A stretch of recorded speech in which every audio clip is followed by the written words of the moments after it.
We have some new merch, some new hoodies because it's fall, y'all.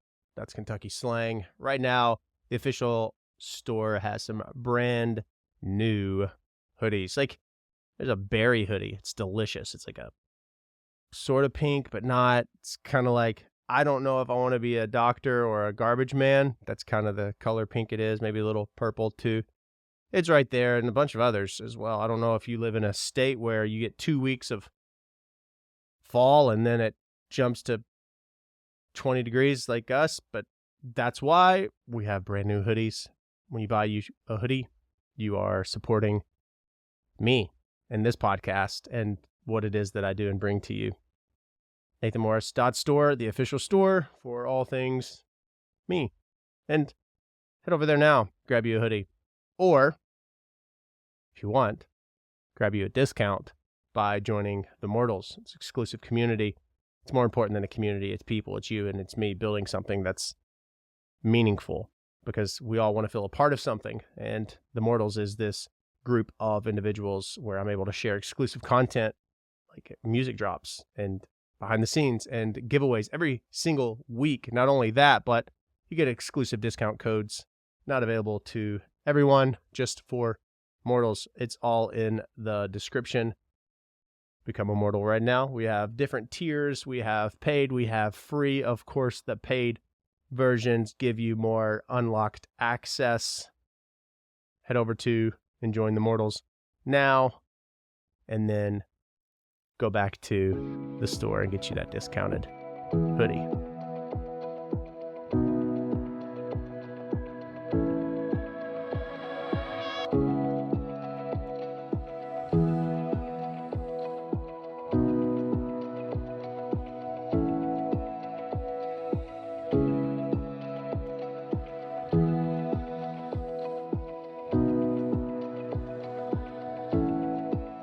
It's you, it's me, it's the Mortals, the podcast. It's the podcast which pulls back the curtain and takes down walls brick by brick and exposes the hearts of those caring for those, because that's what life is about.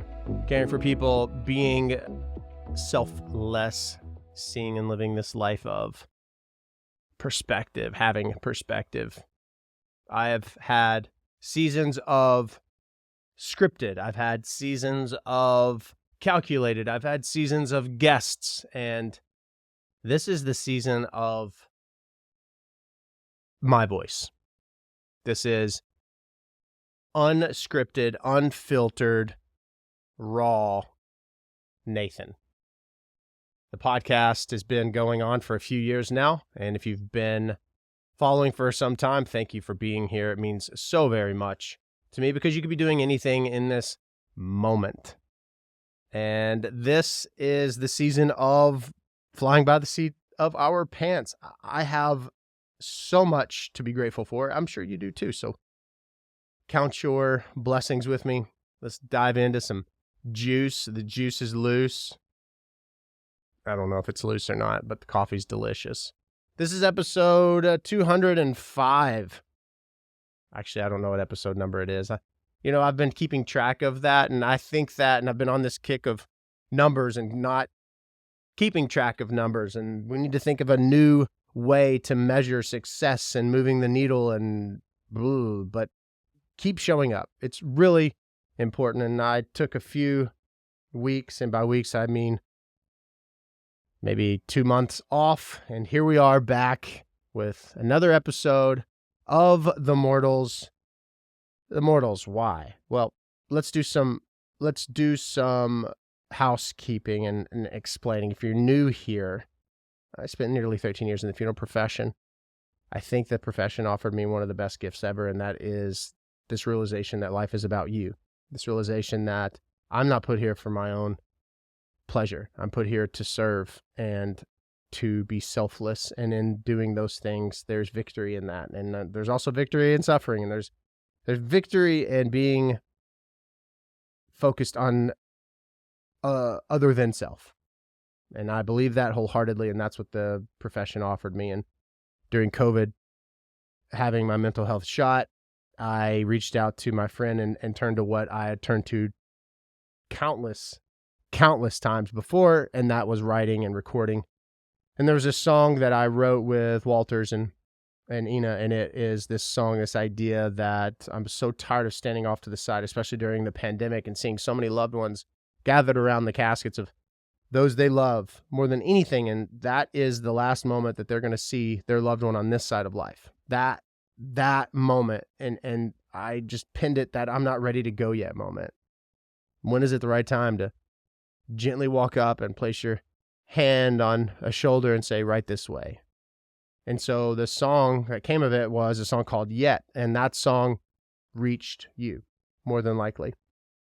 And it connected with you because we've all lost something, someone, a will, a desire, a drive, a loved one, and don't want to say goodbye yet. This moment turned into number 15 at Billboard, and this red pill, blue pill situation for me. And the red pill, blue pill for me meant, hey, do I continue on this path of selflessness but destruction in my own life because of what was going on personally? And you grew a company, and then there's a lot of turmoil personally within that. And then your music is just really popping off. You came for the funerals and you stayed for the music. Everyone on all the socials, you all showed up and were like, oh, wow, this guy does music. And it was amazing. It was what I've always wanted to do, being this creator. I always knew I would. I didn't know what it looked like. And it's funny because it was the funeral profession that was the catalyst, that was the propelling force for me. And I white knuckled it for so long, but the red pill, blue pill was, you can't continue to grow a home. You have all this stuff happening in your personal life, and you're seeing a lot of growth from a public perspective, and people, what they don't know about you, they're going to make up. And I'd never experienced all of this all at once. And it was arguably killing me. And so I sold this company that I had worked so hard to build. And I have spent the last 16 months rebuilding self. You have a number 15 single, you have a number 16 single. These are charting singles at Billboard. And yes, did I appreciate it? But I wasn't fully present because I was getting better, because as an advocate for mental health, and mine was shot and spent, and going through the disillusion of a marriage and everything that comes with that, and trying to maintain this sense of privacy, but also this public, I've got my shit together, but all the noise and people saying what they want about you, it all came to a head. But I chose this path, and it's the path I'm so grateful that I chose.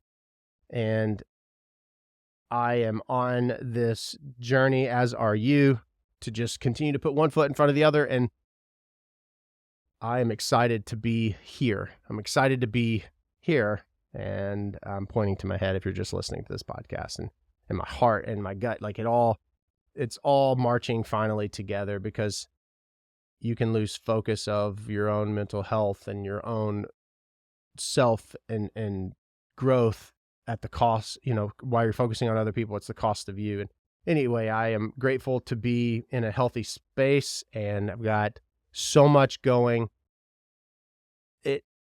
It's funny what happens when you stop white knuckling, and I've talked about it a little bit, which takes me to my next thing. Is October 11th, my brand new single, A Minute More, releases.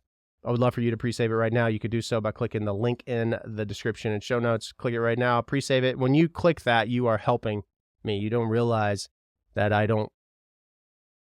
you don't realize that it is not overlooked, or it is, you think that it doesn't mean anything. You're like, oh, he won't recognize it. Oh, but I do. I appreciate it more than you know. I wish I could thank everybody all the time. Hey, thank you so much. Verbally, I wish I could look you in the eye, but I can't. But I can tell you that you making that decision to click that pre-save, it's telling the algorithms, I like this guy, but it's showing me that you appreciate what I'm doing, and that means so very much. So pre-save it, and know that I'm grateful for you and for that. And the song, A Minute More, it was written 13 years ago. And Brent and I wrote this song, and it was very acoustic driven, and it was this idea, this very romantic idea, and released it, and it wasn't done. I loved it, but it wasn't done. And we pulled it off the DSPs. And then late last year, I revisited it with my friend Kayla Diamond, my producer friend in Canada, and it's done. I am so proud of it. And I was watching this movie with my kids, and I shared this on a TikTok live.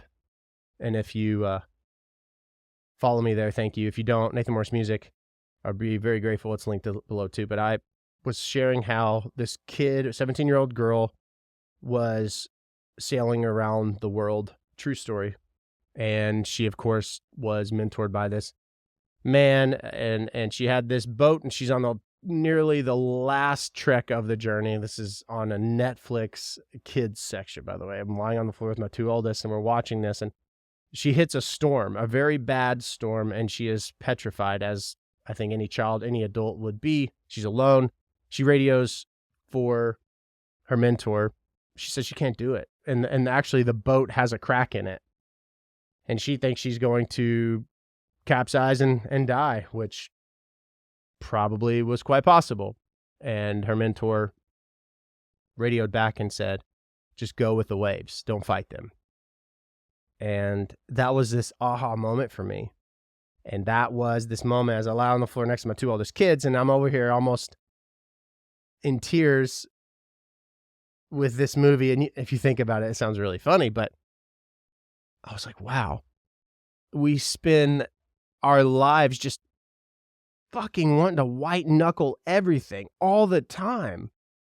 If we can control this, if we can put this here, if that can go there, if that doesn't happen, if that does happen, we are our own worst enemies, and we delay gratification. We delay things that are supposed to come to us, blessings or outcomes. If we just go with the waves and stop fighting them, beautiful things happen. And I believe that so much now more than ever, as someone who has experienced such turmoil, such metaphorical storms and waves, as cheesy as that sounds. But this girl's boat didn't capsize. She did trek around the globe. And there's truth there. And that's what A Minute More is. It's this idea that romance is very much alive. And I believe that there are second chances, third chances, new opportunities. And it's this message of hopeful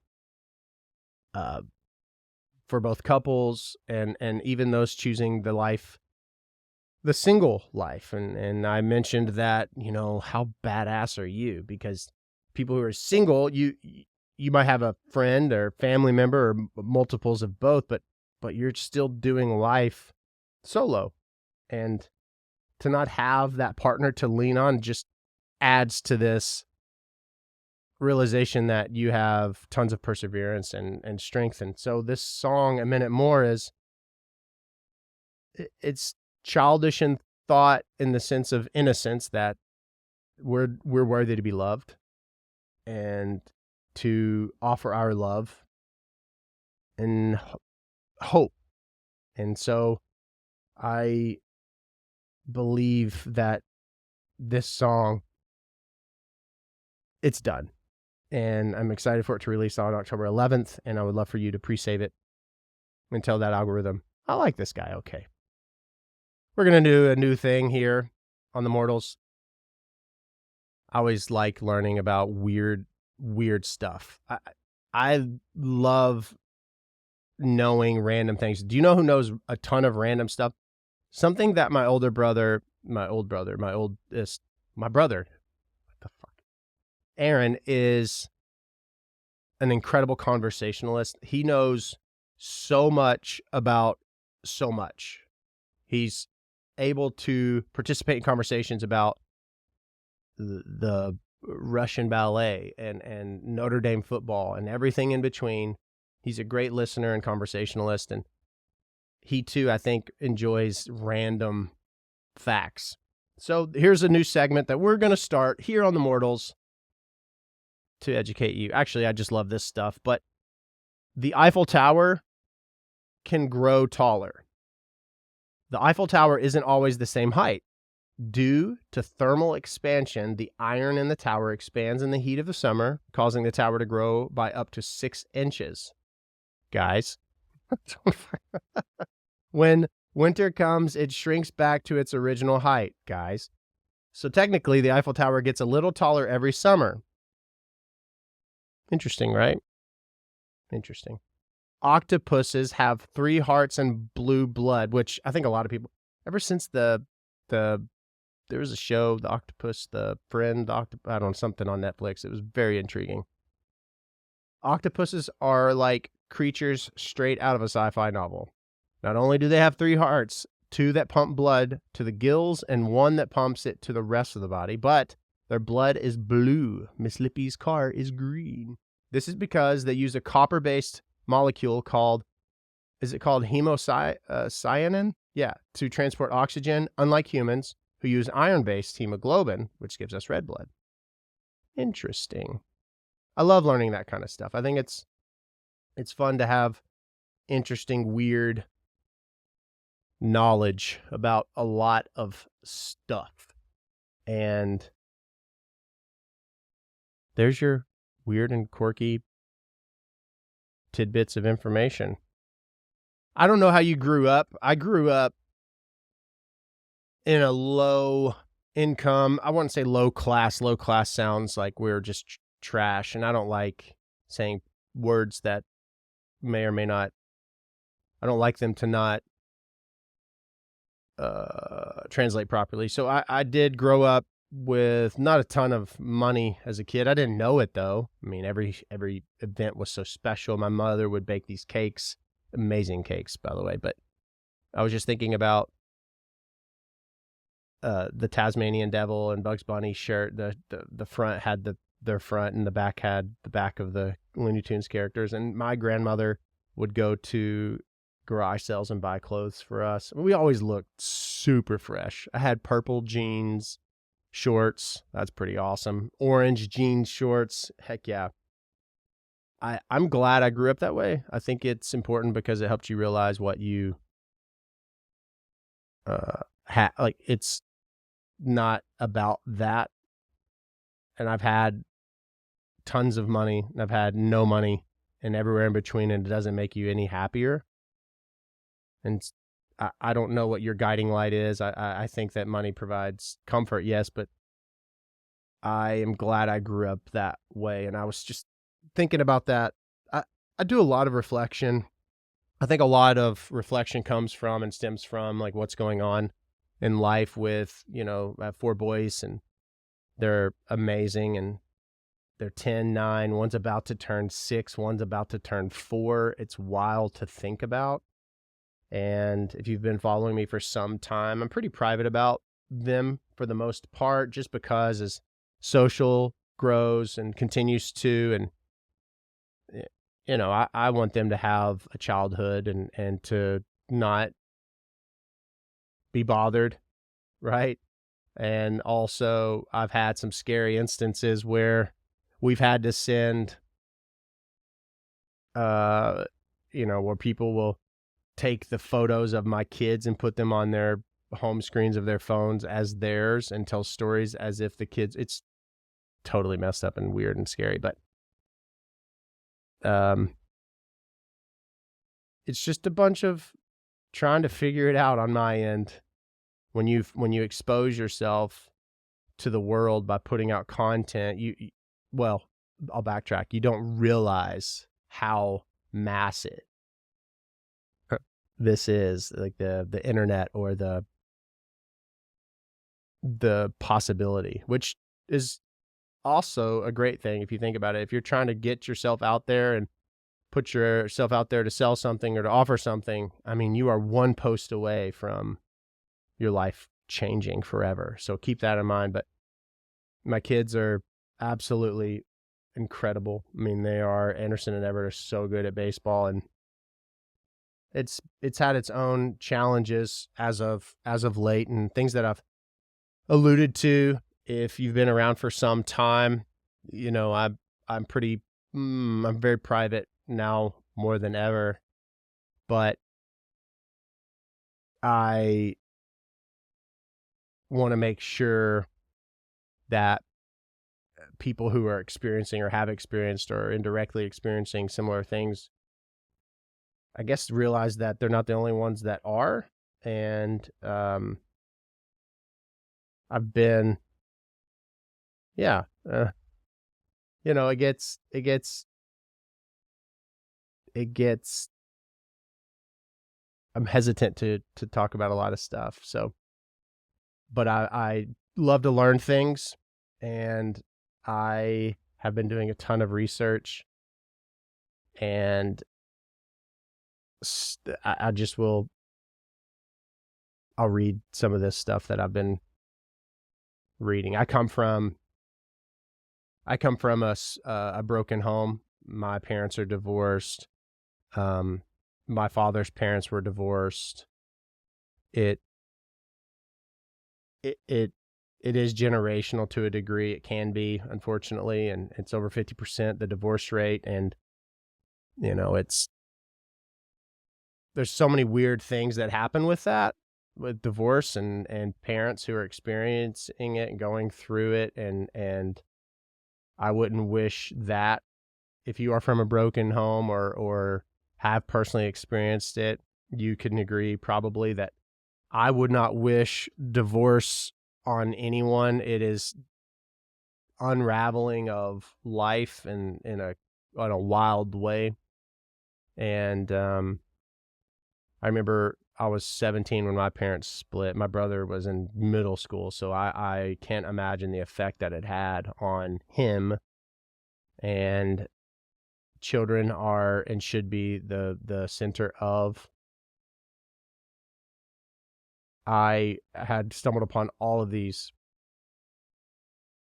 facts, and it's very interesting.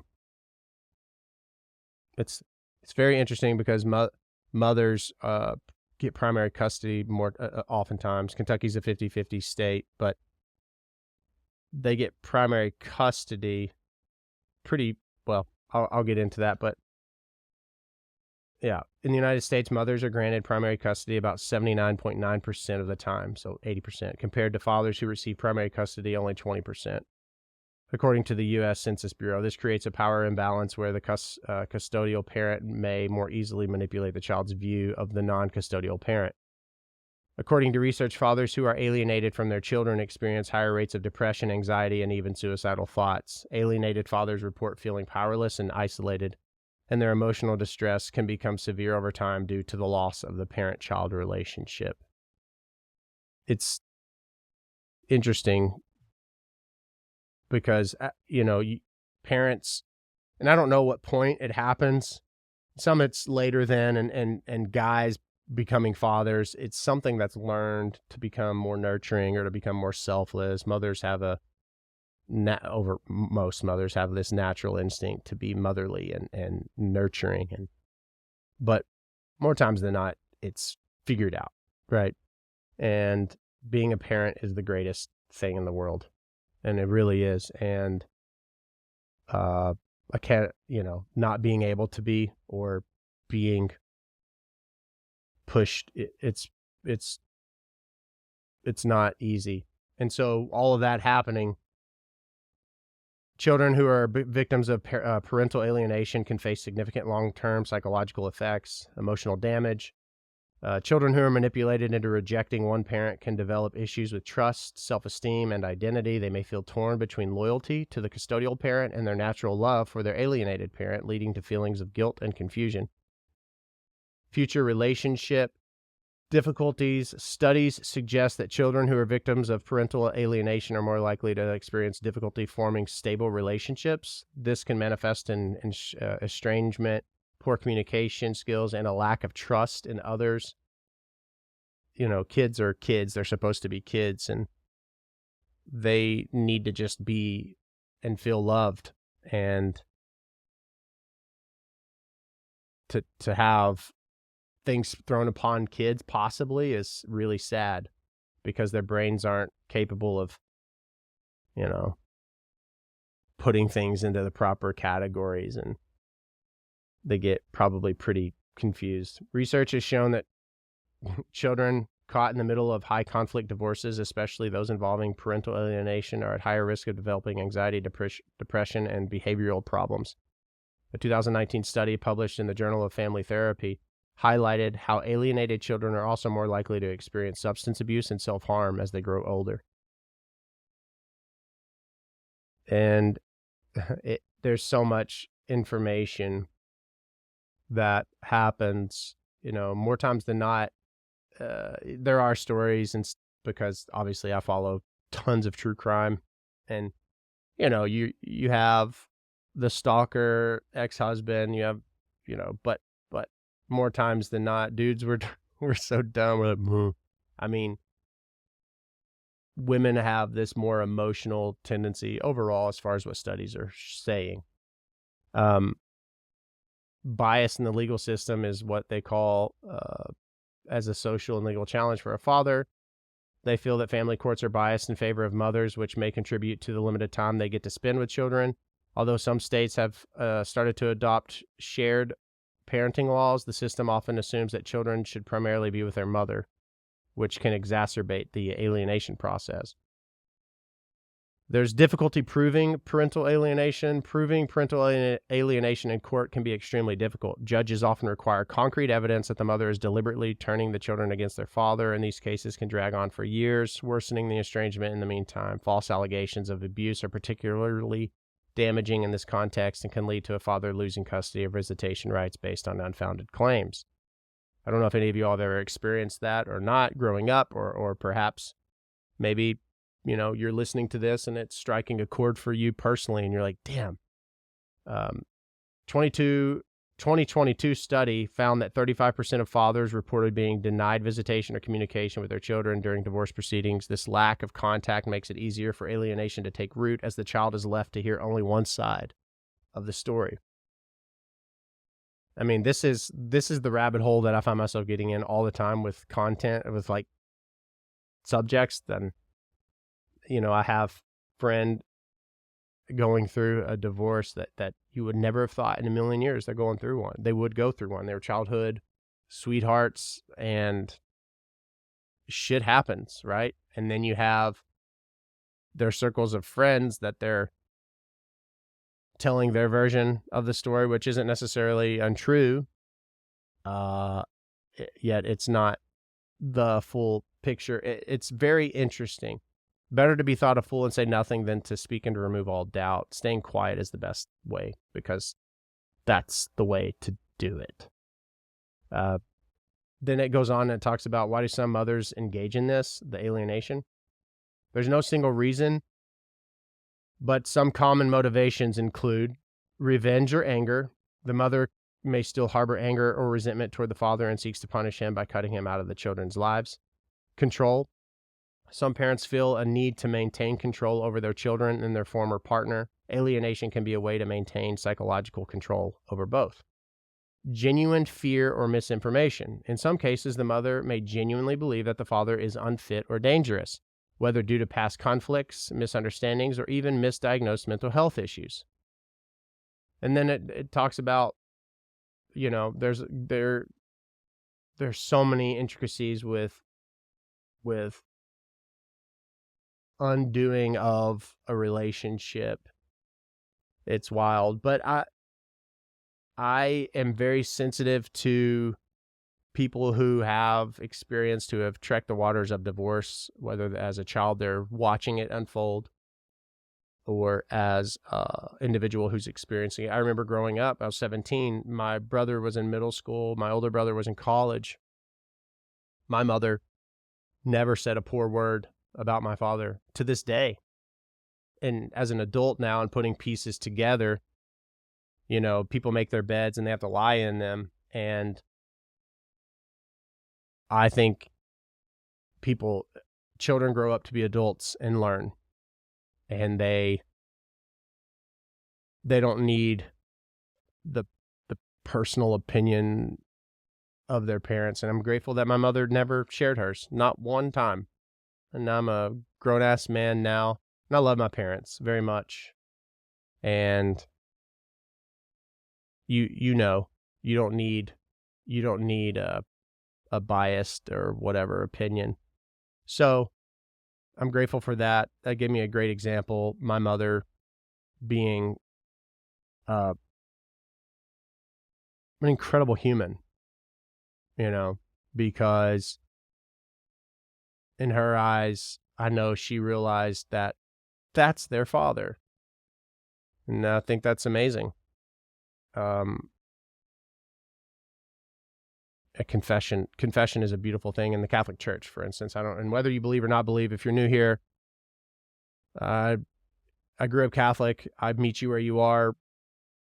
I think it's amazing that we're all different, but Catholics believe that after one confesses and a sin is absolved, meaning you are forgiven, it is forgotten. It does not exist anymore. It is washed clean. And there's a thing called a penance, and a penance is what oftentimes the priest who Catholics believe as a representative or speaks on behalf of, there are different things that you can do for a penance. Just kind of like if you fuck up in society and you have to do community service and pick up trash. It's kind of that, but from a spiritual standpoint. And when a penance is served, it's served.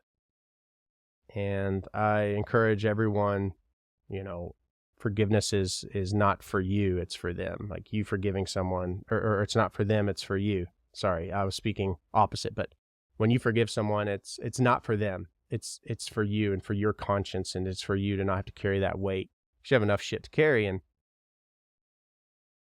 when you have this penance that you serve, you don't have to continuously serve a penance.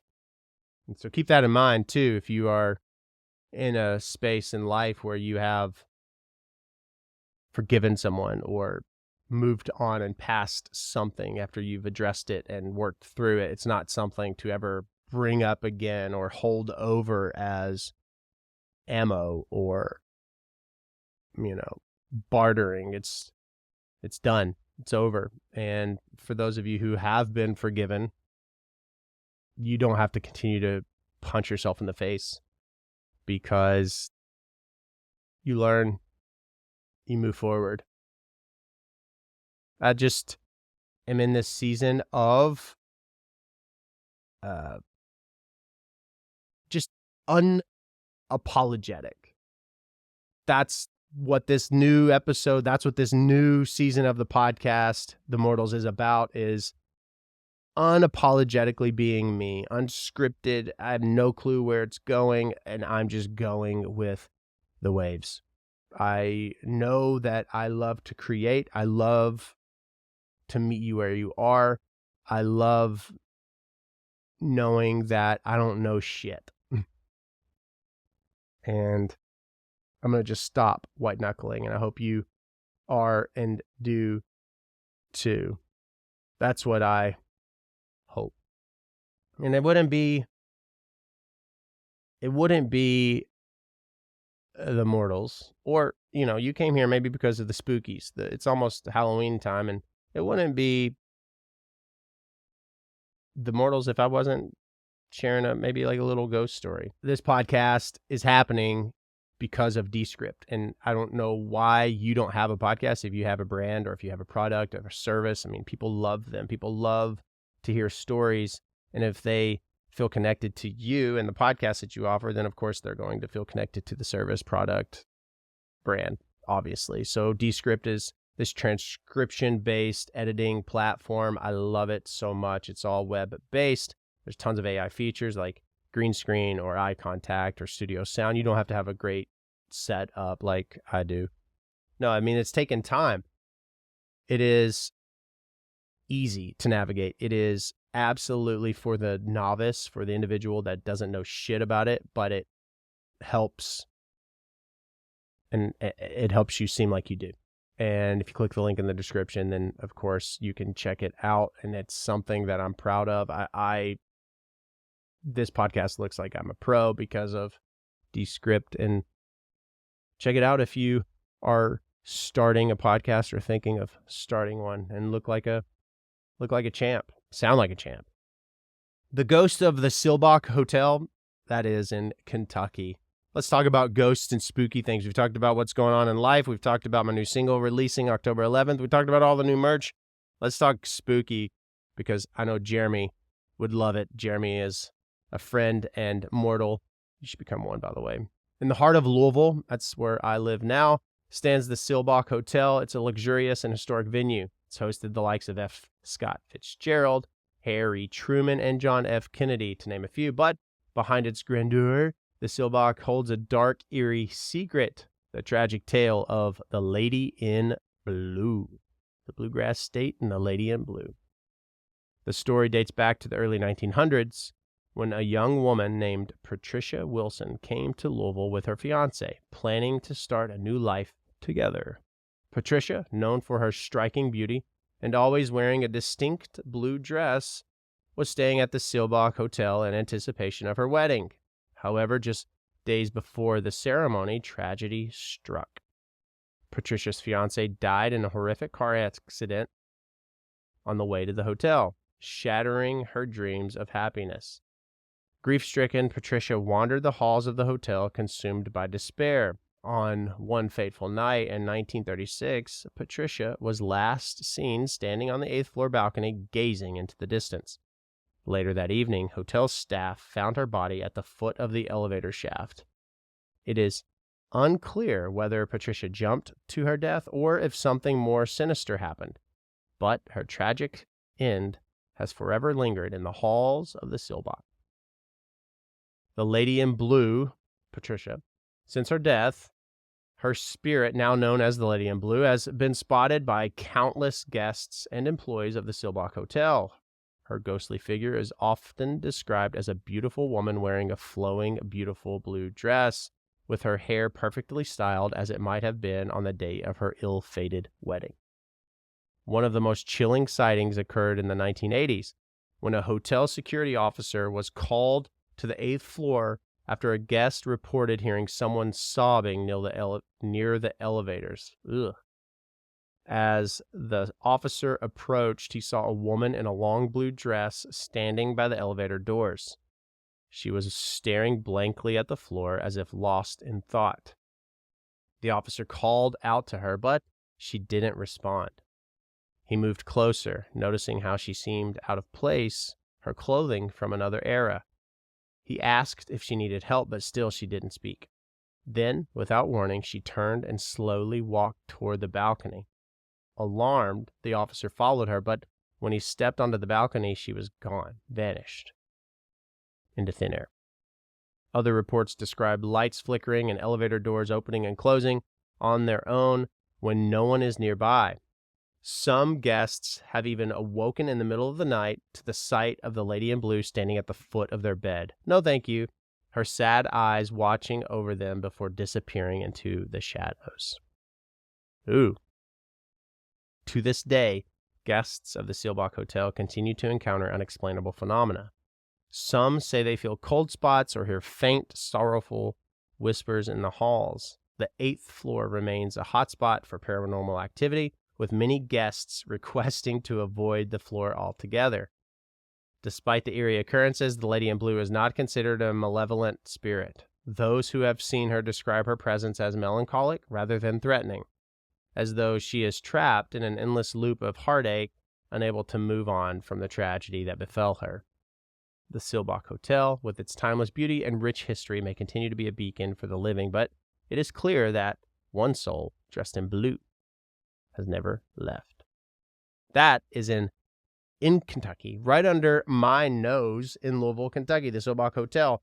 And that, my friends, is a spooky story for you to end this unscripted, this new season of The Mortals.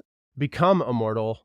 Join us. Click the link in the show notes and description. Grab you some new swag. And the new single, A Minute More, releases October 11th. If you're going through hell, keep on going. What country song? If you're going through hell, keep on moving. I don't know. But I do know that you're loved far more than you could ever know.